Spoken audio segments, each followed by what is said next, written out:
All right, we are back, and I've always said that the breaks are much more fun than what we do on radio. We need to flip it somehow. Okay, so question for you, because that's what we do on radio. We ask questions. What about parenting was the most shocking for you? Like, is there one thing that stands out? You're like, oh my God, I did not prepare for this, or holy crap, what am I doing? I don't know. For me, it's like a constant series of shocks, and so I'm now numb. You know, Right. I was a work-at-home dad for the first almost 2 years of my twins' lives, and I had like a nervous breakdown like twice a week.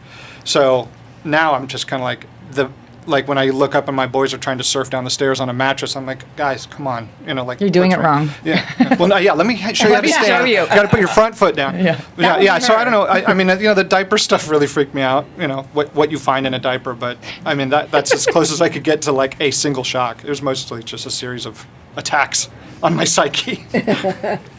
I think my biggest shock actually was the emotional commitment and all of that. Like the minute my first son was born, it hit me. I'm like, holy cow, my parents feel this way about me. I need to call them. Hey, you're a grandparent, and I am sorry for everything. You know, and that has continued. Just it surprises me the depths of that without bringing down the room too much, right? But That's okay. it's a serious thing. That's awesome. Well, let's bring it down here. What about marriage, though? I mean, how has your marriage changed? And now that your kids are like, you know, because Andy, your son is how old? 6 as well? Well, I've got 3. You have 3. Yeah, I have a 16 and a 14-year-old and a 6-year-old. Oh. Yeah. So when I started, what Whit said, just to keep it short, and then also like the sleep deprivation. Like, let me say something more to what Whit was talking about. I was never a worrier, sort of like an adventurous kid and kind of cavalier and like, I'm going to live forever, or even if I'm jumping off this tree and stuff like that, like real dumb stuff. But then when I had my first, then I actually had somebody that I worried about. Didn't worry about like anybody in my life, you know, something happening to them, even with like experiences like people getting into car accidents or getting cancer and dying and being like, wow, that could happen to anybody. But I just never worried about it until like being somewhere else from my home and being like, there's a little human being and I have my attention sort of like tethered to how this person is doing. So that was a new thing. And then the sleep deprivation, nobody told me about that. My first son, Yeah. Are you still making him feel guilty? I've always said that, like, people talk about being exhausted being a parent. I am mentally exhausted, not physically, because my brain is always like, okay, be a role model, be honest, say right things, say smart things, like always teachable moments. And I think for me, that's what's mentally exhausting, because sometimes I forget that my little person is around me. And not that I'm going to leave him in the car, but I just mean that sometimes I forget that I am responsible for raising a human, and I have to be careful with what I say and what I role model for I him. don't think about those things, so it's just the physical exhaustion for me. I know what you mean about the mental thing, and I've landed on this really magic thing where, you know, when I come home from work, the boys want my attention, and I'm, you know, just mentally exhausted. Yeah. And so I've found that if I say, hey, let's go play Legos, and I zen out while I'm building Legos, and they're building, and so it's time spent with them, but I get to shut off that part of my brain, and like it counts as father-son time. I do the same thing but with drinking. Yeah, drinking also. I didn't mention that part. I'm making a Lego whiskey tumbler. Are you? Does it leak? Well, I haven't perfected it, so I'm still working on it. It's funny with the Legos. My son is obsessed. His whole office is all Lego, everything Star Wars. He doesn't want me to build them with him. He wants to prove to me how quickly he can do it. We get the bigger the sets and how fast, and then he shows me, and then it just goes up on a shelf. And it's like $2,112. And he's like, Oh my God. like, what? Why? That's his college They're tuition blocks right there with, in my you know, office. once you put a character on those things, something licensed, it's ridiculous how much money. And then I'm like, don't you dare take that apart. You know, we pay. Okay, just me. So did you know today's National Kissing Day? Let's move. Oh, Did you know? Wow, wow. I know, right? I was hoping you were going to bring that up. Get over here, Whit. They're already celebrating over here. But speaking of National Kissing, how often do you get some time, you know, with the one you love and without the kids? Like, do you make that time for the Didn't you have a friend that you were somebody's Viagra friend or something? Oh, yeah. What? Where are we going? When I was in my 20s and I worked at NBC, I had a friend who we called me Viagra Patrol. I'd show up at her house, so she and her husband, like, I'd take the girls out my God. to a park or something like that. And she was they were so honest about it. I loved it because she's like, Viagra Patrol is here! You know, and I knew what they were doing when I took the kids. But, you know, do you Make time. Make time, and do your kids see you making time? Is that a euphemism or? Do you go up and right Positions do click? you use to make time? How often do you right click? And are you, How often are we brown chicken, brown cowing? It's a kind of like a catch as catch can thing. You know what I mean? But I don't necessarily just mean about sex, but like, do you How do you keep you the have date romance alive? night? Do you, Sometimes it's like a grind, and it's like, whoa, Well. it's been a bit. I've been like really concentrating on work. Let's go do a date night. I totally went a whole other way with that. Okay, Sorry. grind. There we go. Wow. Yeah, you got to use the pelvis and stuff like that. It's all about angle, really. Yeah. I've read books. That's all I'm saying. Wits AM and Davids. radio will never be the same again. No, but do you guys, I mean, I know for me, my kids are 8, 9, and 11. And 5 years ago, I would have been okay if my husband never came near me. You know, it was just like, hi, co-parent. You know, you go through phases. He is my favorite person in the world. Like, I love spending time with him. I love, even if it's in the backyard with a drink, you know, just spending time together now. And we make sure that the kids know, like, no, this is not we love you and we'll do everything for you. But right now, this is not about you. Yeah. You know, we even do the same thing, but when we say this is time for me and your mom to like hang out, and even if it's just sitting together on the couch, but they don't care. Yeah. You know, they still. Oh no, yeah. they definitely don't care. Yeah. So we still get interrupted. But yeah, I mean, we do that. We try to make time, and we try to do it every night. We try to say, guys, look, this is it's usually bedtime. Yeah. Stay in bed Yeah. because this is the only time we get to hang out.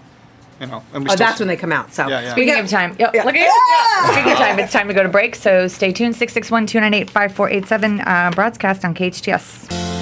back on the air. Peter, are we back? Yeah, that's what you were asking. No, even Peter, our producer, is so caught up in the. It is a great show. It is a fun show. We got to have you guys on every week. Okay, so I have a pet peeve when men talk about. Oh, you're going to put this on camera.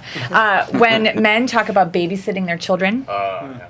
What? No, you don't do that, or is that a pet What do you peeve of mean? yours? Well, so no. men will say I have to babysit my child, Uh-huh. as opposed to I'm going to parent and I'm going to be with my kid or I'm going to watch my kid. Right. Like, I really drives me up the wall. There's some peers that are gonna like hate me for saying this, but I've used the word out of convenience. Just like while I was talking with somebody, like I'm on I'm outta babysitting duty. But I mean, like, how do I distinguish that from like I'm on active kid caring mode? It's just like, sorry, babysitting is just like a shorter word. But to sit when somebody else refers to me as like, oh, you're babysitting your son, it's like, oh, Remember that filter trouble conversation we had? Yeah. Yeah. Remember? just cover it up. Cover it up. Yeah. So Anyway, so- babysitting. it's an insult. See, I don't really. hear it from men so much. I hear it from other people talking to them, like, "Oh, you have your kids today. You're babysitting today." Right. And like, well, no, I'm a dad and I'm at the store. This isn't babysitting. This is life. Yeah. But do you ever Yeah. notice though, for dads, there's either one of two things. They treat you like, even in marketing, like you are an idiot, like the Ray Romano. Everybody loves Raymond. Like, oh, I have these children, I don't know what to do. Or you. That was a great Ray Romano. So great. I mean, it was like your face changed. Or you show up for open house night and there's a parade because isn't he Because such a the great dad came. dad? Yeah. You know, Exactly. you I change a think- diaper and it's like. There's a lot of conversation in the dad blogger community about those two things. And as far as the advertising goes, Zach Rosenberg from 8-Bit Dad does a roundup. He's done 2 now, right? Where he looks at commercials over the course of the year and tracks with all these analytics, like which ones represented dads most realistically. And it's a great report, but it's a cool roundup to see how advertisers still don't get it. They still don't get that, that dads aren't idiots. And we are, involved. Some are. I mean, some are. Yeah. Ray like some Romano. moms, Yeah. You want to think, no. But then, as far as like when you are the only dad that shows up, like I've been in that situation, and thankfully I've never had it's so cool for you to show up. It's been, it's been a situation where it's been too busy. But that stuff upsets me too because it's people playing into it, not advertisers. Yeah, people cultural. Are playing, yeah. Because it wasn't like that. And, I just want to take a quick side. My dad, I'm one of 13 kids. My dad had 11 children with my mom. My mom died of breast cancer when she was 39. My dad was 38 years old. He remarried a year later, a former nun, which, yes, this is a real story. Oh my gosh. My dad has coached football, baseball. He was there when I told the story about a year ago, but when I was in my 20s, I worked in television news in Boston, and I was living in my own apartment, but I went to my parents' house for dinner or something and just to say hi, and I was telling him about this hit I got, and he said it was great, when you go around second, and he started to give me a tip, and I said, what are you talking about? My dad was in the parking lot. Because I was in my 20s, he didn't want to embarrass me, which he wouldn't have, but and I'm the 11th kid. Mm-hmm. So dads have been showing up, and like you talked to your dad earlier, and my dad now, he's diabetic and has rheumatoid arthritis, and he now has Alzheimer's, and he's really struggling. And I just, I would be remiss if I did not mention, you guys are showing up. You guys are doing it. You guys are making fatherhood, a passion, a job, all of that.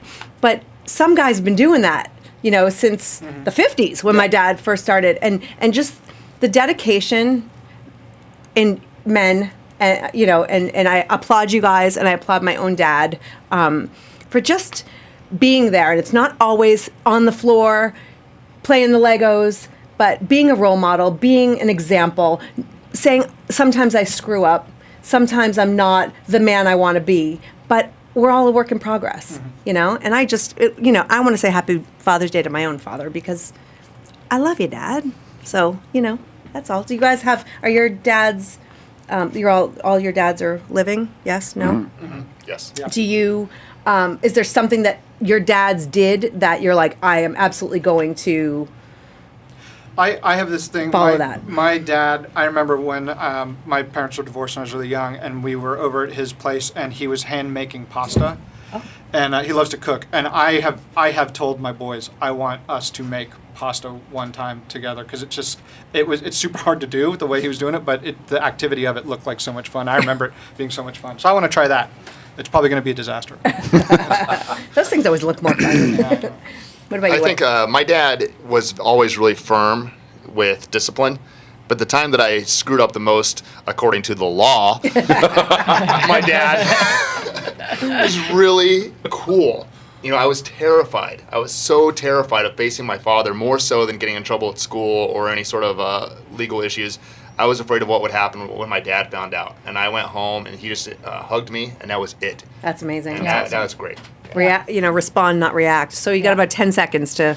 My dad, despite being a workaholic, built me a tree house, and it was so magnificent. Not the tree house, just that I had this little cube that was like 15 feet. The 20 first feet. man cave. Yeah, I lived in it for like a month. Like I actually slept in it for a month. Wow. So I want to do that for my boys. Well, happy Father's Day to all of you. Thank you guys so much for coming in and bearing with all of our stuff Andy in here. Harold, Whit Honey, and David Vienna, and also Fred Goldman, who is at the top of the show. Happy Father's Day. We really appreciate your thoughts and insight, and hope you'll be on again. Thanks for having us. That's Peace it for out. us.